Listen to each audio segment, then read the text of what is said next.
What is up, everybody? Welcome back to MCR after Mike and I took our first vacation, took a week off last week. So we got a lot to catch up on, 2 Lions games to fill you up on. The NHL season has started now, so we've got some action for the Detroit Red Wings and just a whole lot to cover. I'm excited. The Lions are in a spot that I don't think I've ever seen them in before. But before we get too much into things, Mike, how you doing? I know the weather's getting a little chilly, probably up there for sure. Yeah, it's good. I understand why you took a week off to travel to Tampa. You went to the game, right? No, that's right in the backyard. Yeah. So, but no, yes, it is starting to cool off. But this is kind of like my in between fall, man. I wish fall was longer, at least for Ohio weather. I enjoy it, but yes, took a week off. We said usually, for the show we take a bye week off, but we figured, hey, that episode we'll do like around the league, like we like to talk about. So, but yes, excited to be here. I'm glad you kicked it off. 2 games to kind of break down what we'll obviously briefly talk about 2 weeks ago, and then obviously the Bucks game, which you were there firsthand. Yeah, and I'll before we get into that too, I'll own up to the absence I had. I think last week the reason Mike and I had to take off was because I didn't get to catch the Panthers game. I had an emergency come up and I had to do some. I was actually on the road during the game, so I couldn't even. Yeah, we still could have done it, but I figured, hey, it'd give us a little time, so no big deal. But yes, excited to be here. Wings in season, Pistons right around the corner. Wings, obviously, that's your wheelhouse. So I'm excited to get on the Zach Mack Wings breakdown. But yeah, I mean, where do we kick it off here? Let's start with, unless you got anything that you want to say about that Panthers game. I mean, obviously Carolina 0-5. We should have won. We went into it thinking that, it was an easy one. It ended up being an easy one. We racked up a ton of points. I really think the only thing that maybe we should touch on, even though we can't touch on it in the Bucks game, is the injuries that we just keep dealing with, especially in the backfield. But so I guess unless you don't have anything to say about the Panthers game, we can roll right into this Bucks game. The only thing I'll say about the Panthers game is actually fast forward it, which I think the Panthers game kind of kicked it off. We mentioned Adam Thielen always being kind of like a Detroit killer. He had a great game against us. Last week he had a great game as well. And I looked it up, Zach. He's sitting tied for 3rd in receptions in the league, and he's he's 6th for most receiving yards in the league. So Adam Thielen again having a low key wide receiver 1 fantasy output right now, obviously, and obviously overall, sitting at 3rd and tied for 3rd in receptions, tied for 3rd with Stephon Diggs and 6th by himself in yardage. So I figured I'd throw that in there. I would not have guessed that, and I think we touched on it last episode. Yeah, that's what I said. We talked about him. He's always a Lions killer, but it's funny. Yeah, he's just low key. He's out in Carolina. I guess not that Minnesota was a huge market, but whatever. Yeah.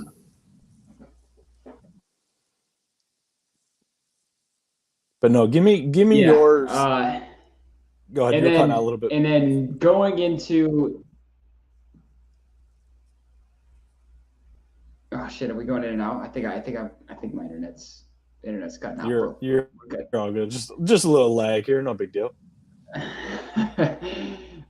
So this Bucks game, I want to, before we get into the game, I just want to talk about the experience going to this game real quick. I've never even seen anything like how 50-50 the fans were at this game, and I'm curious to hear. I'm sure you tuned into the game, so I want to know if you could tell on TV, but walk it through the concourse, even just the hour leading up to the game where we're just chilling in the parking lot. We didn't do like any tailgating, but we just kind of walked around, and I mean, Lions fans everywhere. There was points walking through the concourse. It felt like we were at Ford Field, and I just cannot stress how insane. I will never forget that experience in my life. The Lions fans were definitely way louder than the Bucks fans. Yeah, I'm glad you brought that up because that's what I was going to ask you about watching it at home on TV, you could hear the "Let's Go Lions" chant. I mean, pretty much from the 3rd quarter all the way on. And And obviously that's not a dome. That's huge. And obviously the players recognize it. They talked about it on social media, but Zach, like you said, I mean, experiencing that, in the stadium, did you see a lot of Honolulu blue, or was it just people getting in the mix? I mean, a little bit of everything. It was everywhere. It was everywhere. I don't know because it was also, I gotta say, it was cool because the Bucks were wearing their creamsicle jerseys, right? So as many fans as they could were rocking the creamsicle. Yes. And actually the blue-orange, like aesthetically, it was a good vibe. Awesome. It was a good vibe. Yeah. Yeah, it was very cool. It looked like an awesome event. But yeah, it was Honolulu blue everywhere, in the parking lots, in the stadium. I could not believe it. We were, as a matter of fact, because my whole family was here, and we were all, of course, we're all Lions fans, right? And my fiance, she tends to pull for the Bucks, but she said she would wear blue with us this weekend. And we're driving up to the game, and she was like, I cannot believe how many away fans. We hadn't even parked yet, and it was just people walking on the street, and it was just Honolulu blue everywhere. I even saw, I think, at least a dozen ski masks. There you go. But it was crazy, and I was like, after the game, I was searching what the guys were saying. I saw Jared Goff said something about the fans, and I was just absolutely. But I just, words don't do it justice. I cannot explain to you. It was just an insane experience. I was like, I've never seen an away crowd this involved in a game. Yeah, that was, like I said, I sat at home, and obviously it was the main game there on Fox. It got flexed in there, but yes, it's right here, Morgan. Obviously, for those of you guys that are listening podcast version, we're live on YouTube. But Morgan Pro, Zach, Mike, what's up, guys? It's really hard to believe the Lions are tied with 49ers, Eagles, Chiefs, and Dolphins. Wish it was the Falcons. He's a Falcons guy, but they'll bounce back soon. Zach, not to get away from the game real quick, and we'll touch on it. I don't know if you've seen. I won't talk about it right now. A lot of analysts right now exactly have the Lions 1 through 3 with those two. I guess those two other teams. I'm sorry, but before we get into all that, I know you're talking about obviously being there.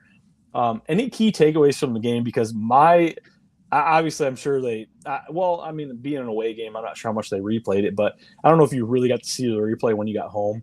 But that Amra touchdown where Reynolds just threw that block out of nowhere. Yeah. I don't know if you were paying attention live and really realized what was going on, but I couldn't believe that the dude's got a dog in him. You mentioned the injuries in the backfield, and this guy just steps up and says, I'm going to do everything I can. Yeah, that was. I heard the announcers later on that they were loving on that. I didn't notice it in real time. I watched the play and I knew that a block was thrown. I didn't realize how crucial or big the block was. Or where it came from. Yeah.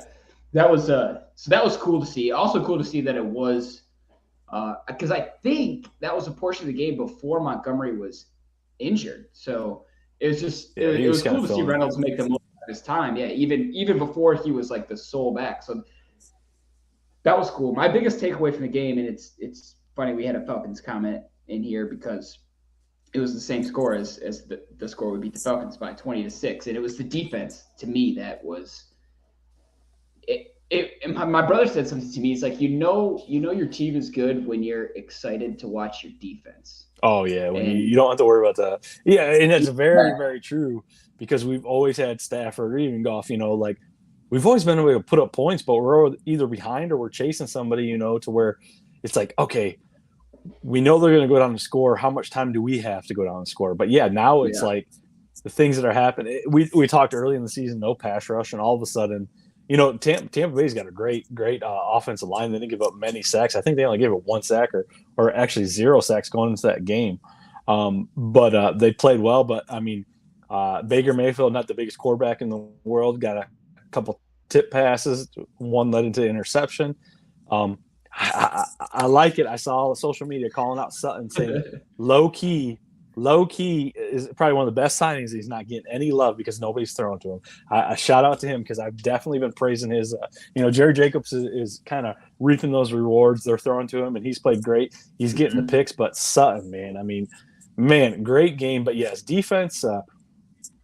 Overall, I think each week we talk about, we want to see a little offense. We want to see a little defense. that was the most balanced game that we've had, which is really exciting going into Baltimore because that's obviously the biggest test. Yes, the Lions are 5-1, but to continue on to go in the playoffs, you got to beat a Baltimore team. Yeah, you've been on the Sutton train since the beginning of the season, so that it's good to see that. It's good to see him at least some people recognizing the value he's bringing to the defense, and that was I mean, defense getting off the field. I think Tampa only converted 2 third downs, and so when you're able to get off the field, obviously that helps them keeping them out of the end zone, which we did. And then just turning the ball over to your offense that many times is why I think Jared Goff wasn't he like NFC Player of the Week? He was NFC Player of the Week, and I don't know what the stat was, but Nickelodeon gave Dan Campbell the first slime award. It's the first time a coach has received it. I don't know what it was all about, but he set a precedent there. But overall, yes, good for them. That's the thing. Goff too, low-key 300 some yards. He played great ball, and now we're to the conversation. Hey, we're going to resign this guy, and that's going around and buzzing. And I know you and I have always been back and forth. I've always been on the Goff train. You've been very back and forth. That's something we'll continue to talk about all season. But I mean, you can't not. I mean, I saw they said passer rating or efficiency this year. Goff is number 1 and Stafford is number 2 in the NFC. So they said, both teams won out. So on the trade, but whatever. Yeah, it didn't seem like that live that he was throwing for that many yards. I was so hyped when J-Mo caught that touchdown. I was just going to ask you, okay, so what end zone were you in? Was that your end zone, or where were you guys sitting? Was that close to you guys? Yeah, so I was in the end zone. And yes, that was the end zone that we were. I mean, I was third level, right? So I'm up there, but it was on our side, and that was. Oh man, the adjustment he made to catch that ball too, and that is what we've been waiting for. Every time that's the whole point. Yep. Yeah. All this time we had to wait. It was big play stuff like that. We had a big play from Amon-Ra St. Brown and Craig Reynolds for the first touchdown, and then J-Mo for the second one, and that's all it took. Which obviously we'll talk about the wings, but did you tune in early enough to see J-Mo ringing the old buzzer at Little Caesar Arena last night? No, I didn't see that. He was the one that was blowing the horn like that the pregame, so he was all hyped. Nice. That was great. But yes, overall, loved the game. Takeaways, defense. Obviously, we continue to play well. Offense. It can't be an episode for us without talking about the Gibbs Montgomery situation. Montgomery's going to be out, which I didn't realize that. Obviously, Chicago, he was always banged up. That was his neck. He was banged up, but I guess he's got this rib cartilage issue that he's had for several seasons. I didn't know if he got the wind knocked out of him or a broken rib, but it's a cartilage issue that he's always had here and there. So we're real thin. Obviously, it sounds like Gibbs is trending in the right direction. We brought up Muhammad, I believe, the ex-Minnesota Golden Gophers running back that had a great career for the Golden Gophers. I think he was on a practice squad or played a little bit for us. But other than that, even Reynolds was dealing with a toe injury. He's got a couple injuries. So we're definitely light. So, I mean, I would love to say fire up Gibbs. If he can go, obviously he's going to go. But there's so much behind it because there's so much hope. There's so much promise behind the kid. And I definitely think that we're in a situation where we don't have to force him. We don't have to make him win. In years past, Lions fans just want to see him every play, every down. Where I like what they're doing, he's already been banged up. He got hurt in practice, but I just can't help but wonder, he's got to, if he's healthy this week, and obviously Reynolds I'm sure will play, but you got to see Gibbs, 50 plus percent of the snap. I would think he'd be your bell cow this week. I think so too, and I wouldn't be shocked if Reynolds is very limited. It sounded like. I picked him up in fantasy, I think, on the Wednesday waiver wire, and I dropped him this morning already because he was dealing with a couple injuries. And they said Gibbs was coming back, and I was like, I don't think I'm going to start this guy. But no, fantasy aside, I think I think this is another situation where we might see Goff throw 45 to 50 times, and I wouldn't be surprised if there's a whole lot of screen packages in there, especially with Gibbs and throwing screens to Amon-Ra. I think it could be that kind of game. It's just gonna be interesting to see if we're like, if we're up 7 late in the game, and usually that's a time where you're gonna try and milk clock, and if we don't want to risk injuring any more running backs. It's gonna be interesting to see how we play that, but hopefully we're just in a situation where we've got the game won before halftime again. Absolutely. So I would assume we've kind of set our piece about the Bucs. We've talked about that. I think into Baltimore. Yeah. I think before the last thing I want to say about the Bucs game is I think winning that game the way we won it is the reason why I will debate anybody at this moment that the Lions are the best team in the NFL. I think. And I think there's many people in your camp right now, especially analysts. Yeah. I was just looking at a couple power rankings, and the first ones that come up on Google, which all that SEO stuff, it's just and nobody had the Lions number 1, so I felt disrespected by that, but before we go into any of that, I just wanted to say that I think the way we handled the Bucs, to me, we are the best team in the NFL right now, but we can move on to the Ravens game now. I think definitely what you're saying is we're definitely on the right path. But again, like I said, we're doing everything we need to do. We're winning big. What is this? Malta, we broke the record for most double-digit wins. But Baltimore, a game you've got to win. No running game outside of Jackson. Their wide receivers are banged up. They got Zay Flowers, a rookie. Odell Beckham's banged up. Mark Andrews is obviously the tight end. We've always we've always struggled against tight ends in the past. But before I get to the game, I need to issue an apology. I need to issue an apology to Alex Anzalone. I think in the second episode, I said he pretty much could just ride the bench at this point. I feel like these other guys, and he is having a career season right now. He is the heart and soul of the defense outside of Gardner Johnson that's been injured. His third down efficiency, his pass coverage, everything has just been clutch. And the more you don't want to root against a guy on your team, but every time I see him doing something, I'm like, man, I got to eat crow, so I got to get it out of the way right now. Yeah, I like that. I like that self accountability issue in that apology. I feel like maybe you owe one to Will Harris too, but maybe that's. I see him come on the field, and that's different. Look, I think you're right. I think this Ravens game is a test. I think playing in Baltimore, I think is tougher than playing in Tampa. Just based on the city alone, I just think it's tougher to be in Baltimore than it is to be in Tampa. I wouldn't expect to see as 50-50 of a crowd in Baltimore as we saw in Tampa. But like you said, I don't know if you saw this stat, but the Lions, for the first time since God knows when, probably Earth was created, that they have over 100 rushing yards every game and have held every opponent to under 100 rushing yards, and like the first team, I think, to do it since early 2000s or something like that. And it's crazy to think of the defense and the rushing that we're doing, and not to not give a shout out to the Cleveland Browns, because in the other camp, two teams we've always been like are just horrible, and Cleveland Browns are doing something similar on their defense. So it's kind of like, okay, Detroit's got this defense, like nobody's gonna really challenge us, and then here you go, Cleveland, not to get too far ahead of myself, obviously, knocks off San Francisco. So they said basically that win, obviously 6 games in the season, we're a short time in, but was like the best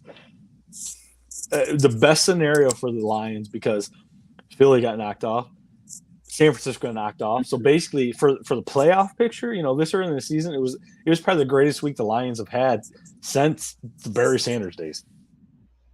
Yeah, we were walking when we were leaving the stadium, walking out. We were checking the scores, and we were like, "Holy smokes, Philadelphia lost!" And then we get like another block down the street, like, "Oh man, I think it was reversed. It was like the Niners lost first, and then it was the Eagles, or I can't remember. But it was just like all of a sudden we were thrust into number one, right? Because now nobody's undefeated. We're a one-loss team.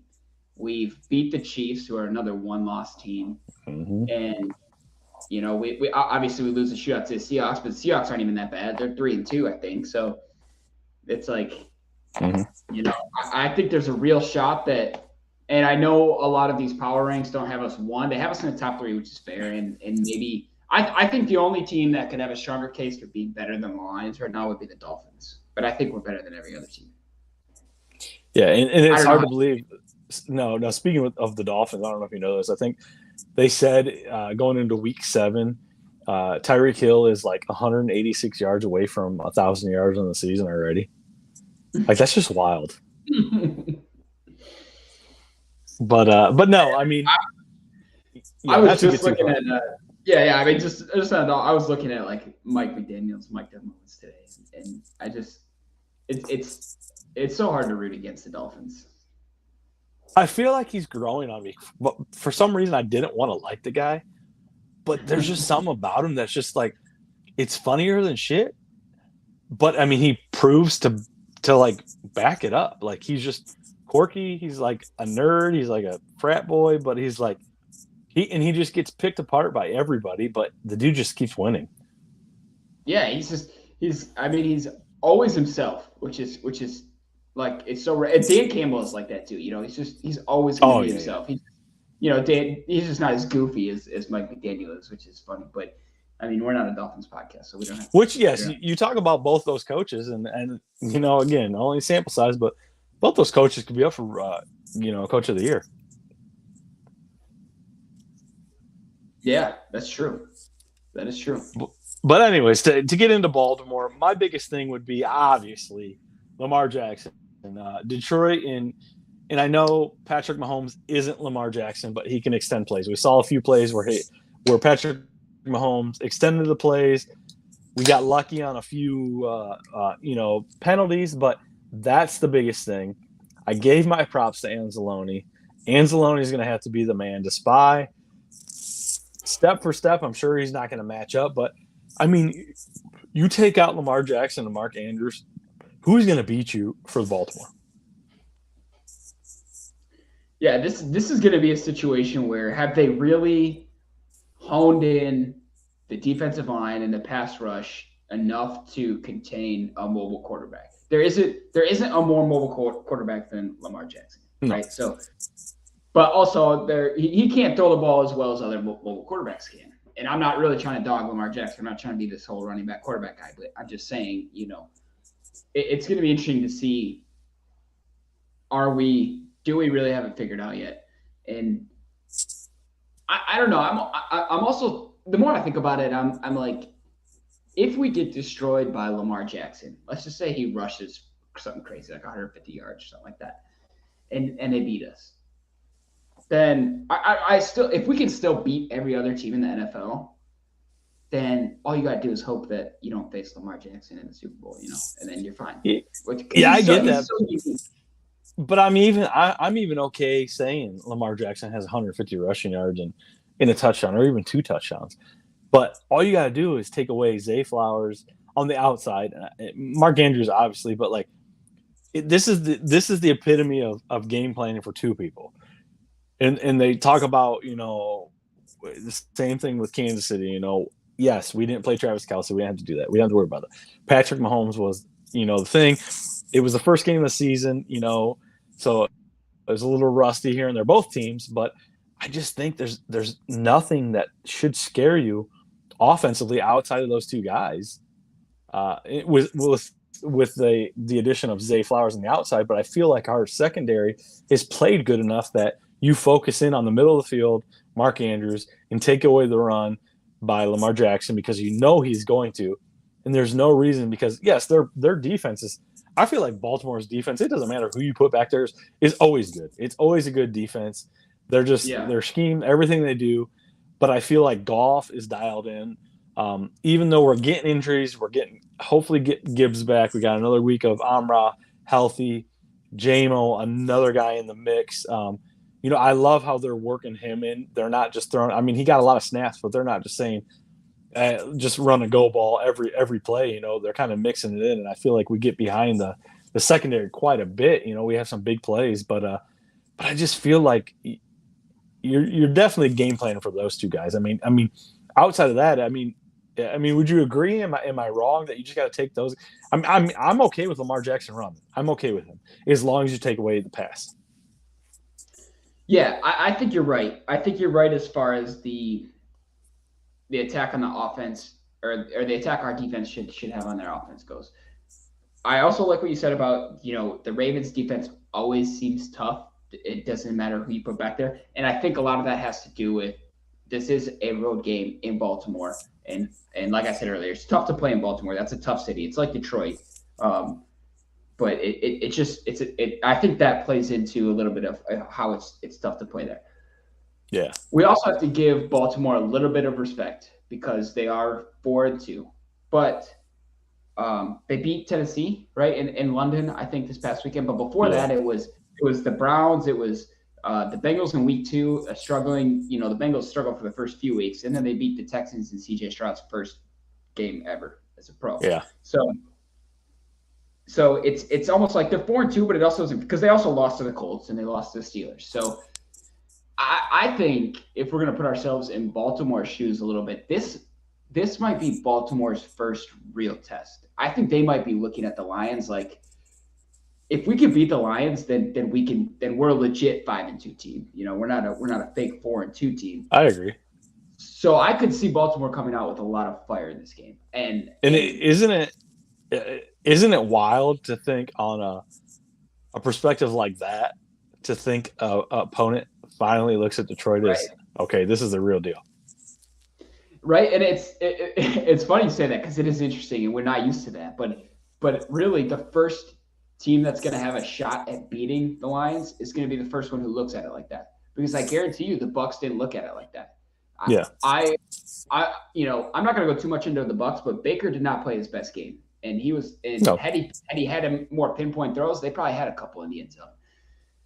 So until a team takes Detroit seriously, I think we're going to keep beating teams. But the first team that does take them seriously and treats them like they're another Niners or another Eagles team out here, I think that's the first team that gets a test. And I wouldn't put it past Harbaugh to be that one that is like, hey, listen up, guys. These are not. Just kind of punches in the mouth. Yeah, these guys are going to bring it to you. So I don't know. I'm going to throw out our segments for this week since we're at the top of the league and it's pretty much no brainer that we're better than everybody. Because I don't think did Baltimore line up with us last time that we talked about this or not? Because I don't know if necessarily. I don't think they did, and they I don't think they did because I thought about that the other day. But I was gonna say if we did our segment on am I scared of the Lions? I think if I'm the Ravens, I'm not scared of the Lions. I think I respect the Lions, but I think I'm gonna treat this like, hey, we can beat these guys, and it's not like the Panthers who are like, yeah. I mean, we need an A++ game out of every single player. I don't think the Ravens. I just think if the Ravens take some grit into this game, they could win it. All right, let's go. Well, yeah, we just gotta give them that grit back.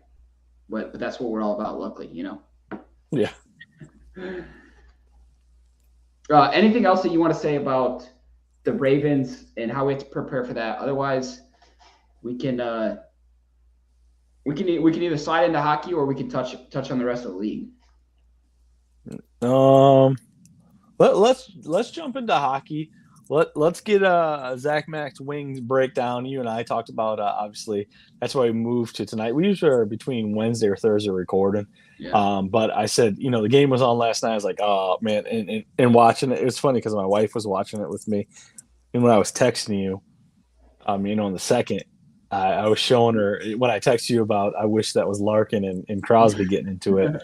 And then no more, the period was about to end. She's like, they're fighting again? Like, what's going on? I just loved it. It was chippy. So, Zach, obviously a few games in, you're the Red Wings guy. I watched last night. Really impressed. Obviously, love what the ex Chicago Chicago guy, hometown kid's doing right now. But Zach, what's your takeaway? What are we 5-6 games in? What you're seeing? We've talked about in past, the goalkeeping, different things. Are you seeing a more well-oiled machine? Are things maybe other teams aren't as good? But I felt like Penguins are the Penguins. Malkin's always killed us in Detroit, which he got his points. But I mean, what do you think about the Wings this early on? Yeah, I mean, 4 games into the season, I think the biggest thing to me so far is that we are playing far less timid than we have in the past. And we kind of shed some of that last year, but even more so this year. I mean, we are taking it 2 teams, which I love to see. 3-1 to start the season. And yeah, like you said, Brinkett is leading the league in points. He's got 8 points. I think he's also – or no, he's got 5 goals, so he's 1 behind Austin Matthews, who had a hat trick in both of his first 2 games. Larkin also up there. Larkin's tied for first in assists, so that duo is working. One of the things is it's interesting to see is Steve Yzerman is not – they drafted a lot of young guys, right? A lot of highly touted young guys.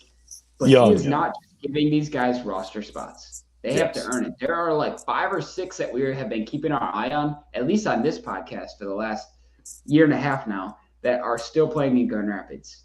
And it's because these guys have to earn it. And obviously it's working because we're 3-1, and we've got a lot of these guys that we built through free agency that are on our roster right now that are helping us to where we're at. And I wanted to bring this up because I wanted to talk to you about this because we've talked so much about how the Lions build through the draft. That's what Brad Holmes has been wanting to do.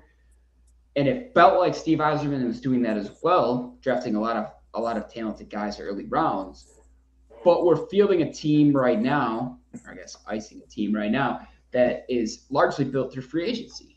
Yes. And how do you think that,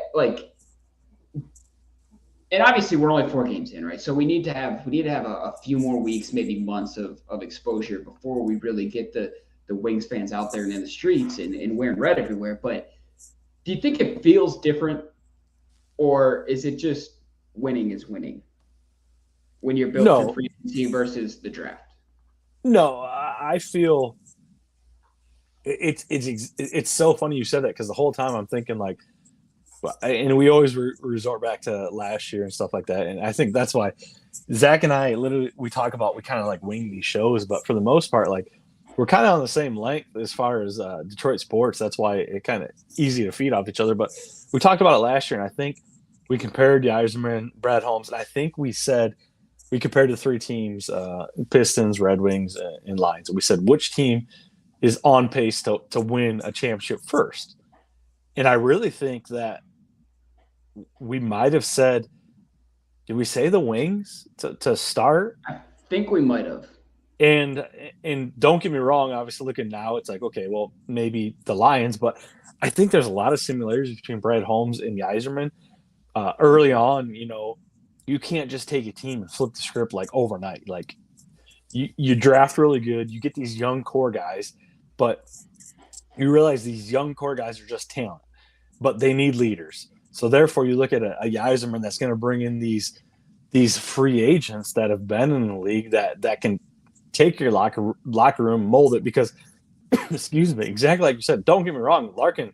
Yeah, he's the captain, but he's still relatively young. For the league, and I mean these kids they were bringing in are 19, 20 years old, so they need something. So yes, that's exactly what I noticed. Is the comparison last night was there's a few ex-Pens obviously on the Wings last night that they referenced maybe Rangers or something like that, but a lot of talent overall that they've brought in a free agency to kind of couple in with these highly touted draft picks that probably in a normal world the ex Red Wings they would be starting right away and maybe more so hurting their development because they're getting thrown right to the fire as opposed to actually coming up the ranks, working for it, and really developing. So yeah, I agree with you.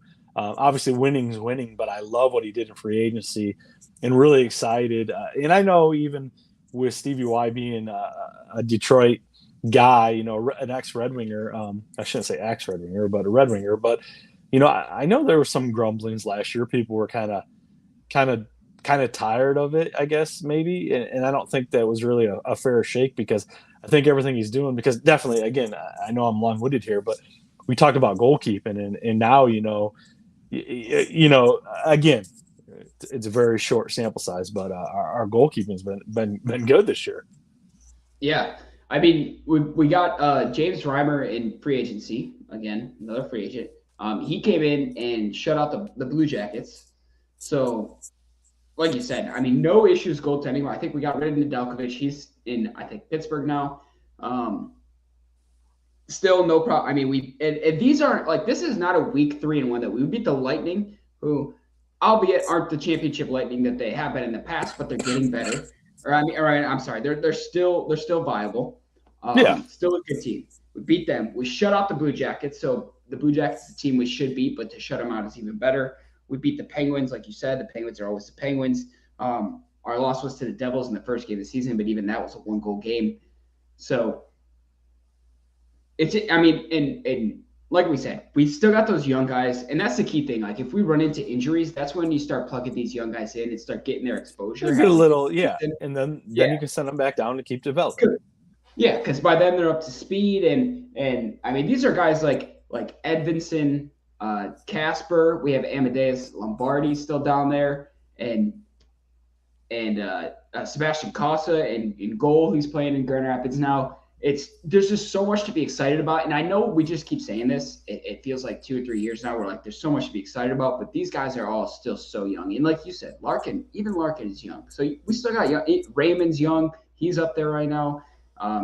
It was funny to see. I know we've moved on from Zadina now, but he scored, I think, in the Sharks first game. But yeah, I think it's exciting to be a Wings fan. I think these games are gonna be fun to put on. We got a lot more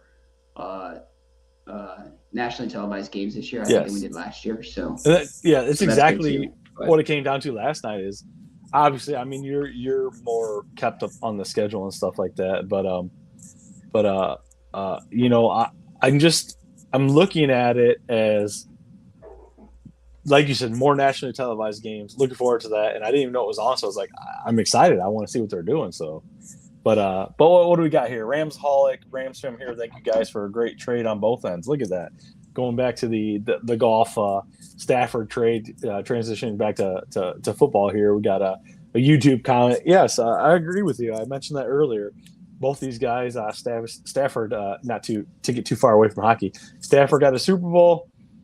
Golf is playing lights out, so yes, great trade. Yeah, so I mean, I guess we could, Ramsaholic, thank you for the comment. I guess we could thank you right back because, like Mike said, that trade won out for both ends. So we could just use that, I guess, to also thank you, Ramsaholic, for segueing us back into some. There we go, getting the football. There you go. The NFL game ball goes to Ramsaholic. So we'll start out with the Rams. Rams trounced the Cardinals, 26-9. And I guess I don't know if you want to say anything more about. We kind of touched on the two big upsets. That I heard. Did you know that was the first time the Jets have ever beaten the Eagles? Yes, I saw that, and that blew my mind. That. And speaking of Jets, I love it. We're talking a little Aaron Rodgers football team here. They're talking that this guy could potentially make a comeback before the playoffs this year on an Achilles injury. They said he's just like, I don't know. Maybe it is the voodoo shit and everything that he hides himself in. Yeah, he doesn't do mainstream stuff. So if somebody's like, I got something experimental, he's signing up for that. And I don't know, but yes, that is with Zach Wilson. I mean, that defense is great. But both defensive backs were out. Sauce Gardner, DJ Reader, I believe, is the other one. They were both out this game. Not that I don't know, but either way, I mean, yes, and actually tell you the truth with the Rams, I picked the Rams in my pick 'em, still going strong there. But yes, Rams Hall, absolutely, we'd love to do a collab with you guys. I just definitely, and that's the thing with Stafford being over there. I think that's the Detroit in us. I still pay attention to the Rams. especially with Cooper Kupp in a lot of my teams. Yeah. I'm always checking on how Stafford's doing.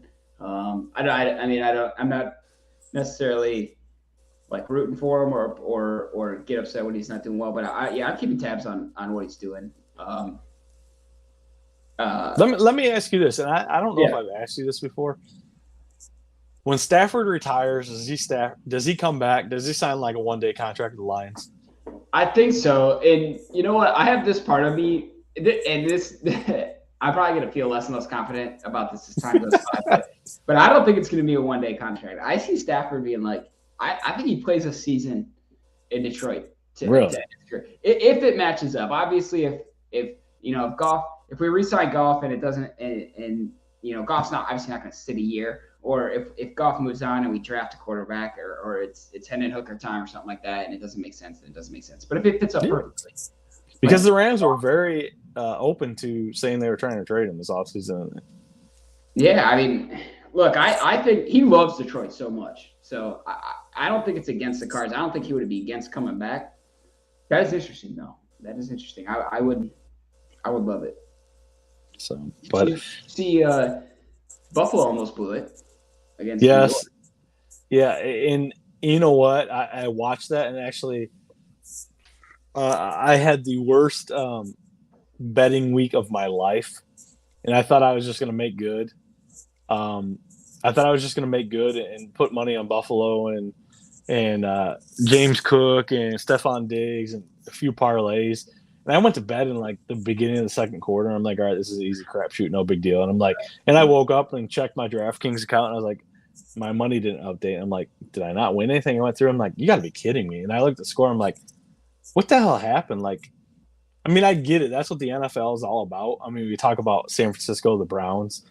Again, the Browns are not a bad team by any means, but it's hard for me to sit here and talk about the Browns because Jim Schwartz is the defense coordinator over there, and he's piling on them. But yeah, the Bills, I don't know what they were doing, with Tyrod Taylor, but I feel like anytime Tyrod Taylor jumps in the game, he kind of gives you that extra dimension. Daniel Jones being out, he can usually find a way to be scrappy. Yeah. I mean, I was watching that game at a bar after I got home from the Lions Bucks game, and I was like, wow! I was like, look at this, Tyrod Taylor can still ball. Interesting though, I didn't think the Bills were going to struggle. Maybe that's a primetime thing. I don't know. More nerves. Division matchup: the Vikings beat the Bears. We didn't really. I think the Lions are at this point running away with the division, and. So, I mean, honestly, the way this past week went, it almost feels like, and obviously this might be the only part where I'm not a realist. This might be biased, but it feels like a Dolphins-Lions crash course for the Super Bowl. Because and you know what? I would love to see that because that's strength on strength. Their offense, I'll say it right now, is above our defense, but our defense matches up. Our secondary, Gardner Johnson again. That would be obviously late, so Gardner Johnson would be available. Hopefully, everyone else would be healthy by then. Emmanuel Johnson, obviously, excuse me, not going to play ACL. That's speaking. I don't even think we mentioned that. The dude comes back from a season-ending injury last year. Plays three plays, tears his ACL on what? Artificial grass. Oh. I did not even realize that. So yes, one of those things, but no, not to get too far away from that, but Miami is scary. I feel like they can just put up points. They're running all over people. They got quick little guys, but I would love to see Detroit match up. Yeah. With, I think we're only giving up 60-some yards a game offensively. Or, running game. Yeah, that would be an interesting matchup, I think. That would be must-watch football. I mean, the Dolphins almost remind you of what the Chiefs were 2-3 years ago. Absolutely. Tyreek Hill, yeah. Yeah, I was going to say, the common denominator there is Tyreek Hill. But the reason I say this is like, so we finally learned that Brock Purdy is human. He loses, right? So he finally takes his first NFL regular season loss, and it's to the Browns. Nonetheless, I mean, I'm not knocking the Browns, but I'm just saying, I'm always going to say that if you lose to the Browns, and even the Chiefs, like the Chiefs only put up 19 points on the Broncos. I mean, they held the Broncos to 8 points, but the Broncos are kind of hot garbage. So it doesn't seem like an and even the Bengals are still struggling a little bit. They I can't figure them out. Yeah, they beat the Seahawks by 4. Now, granted, that's the team we lost to, but it's like I don't know, man. It just nobody seems dominant. The Cowboys-Chargers game was good, and I don't.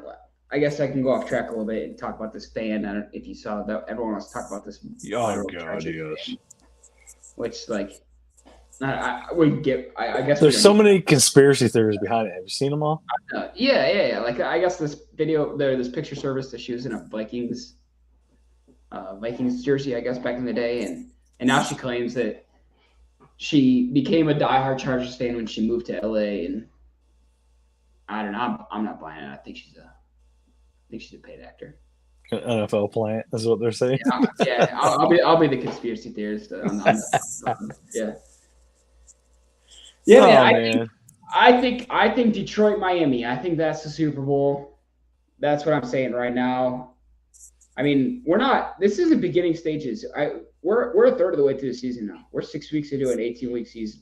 This is real deal. We look good. It's all going to come down to how this Ravens game goes. I was just going to say, unless you have anything else from around the league, let's end it here because we haven't given our predictions. Oh yeah, we need a score prediction for this Ravens game. Let's go. You go first. Actually, you go first if you got one. You know, I keep flirting with the 30s. Every time I pick 30, we're under 30. Every time I pick 20-something, we're in 30. So I'm gonna go. We're gonna have to score some points. The Baltimore defense is legit. I'm saying 27-24. Detroit gets this done. We're not going to lose to a 63-yard field goal like we've done in the past. Yeah. I know we didn't even touch on that. What happened last year, and that was opposite. That was a very low scoring game, I think, if I remember correctly.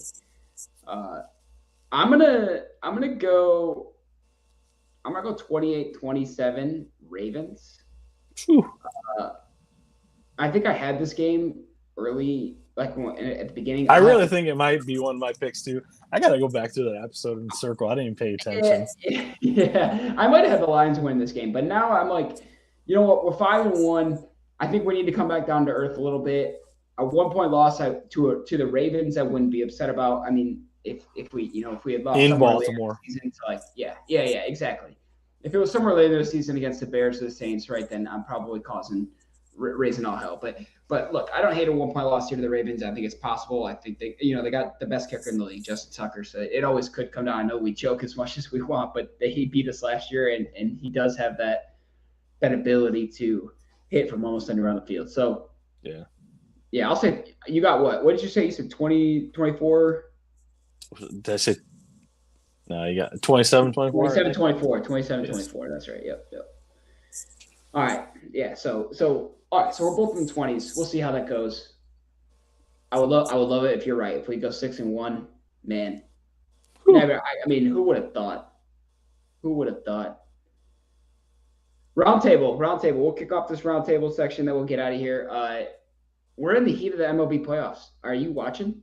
That's kind of my topic. You know what's funny is I haven't watched, but I definitely kept an ear to things. Obviously, with Scherzer and Verlander pitching, Scherzer just shit the bed last night. He gave up like 5 runs. They said that he probably won't pitch again unless they get to a Game 7. I actually bet the night that Verlander pitched. I took the over 6 strikeouts. Verlander was going to win, and he lost. So that was the kind of the start of my demise. So I haven't really paid attention, but I'm kind of low key looking at the Diamondbacks, like, all right, and hoping for the best, and seeing the Phillies go 2-0, 2-0 with Nick Castellanos, the ex-Tiger there. It's it's been a wild MLB playoffs because you had your top teams.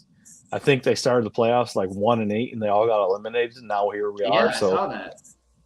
So it'll be interesting. Obviously, I want to see, whoever comes out, whether it's Verlander or Scherzer, one of those guys will be in the World Series again. So, but also on the flip side, you can see Castellanos on over there for Philly. So yeah, I mean, not as much as I have in past, but definitely kept an eye on things.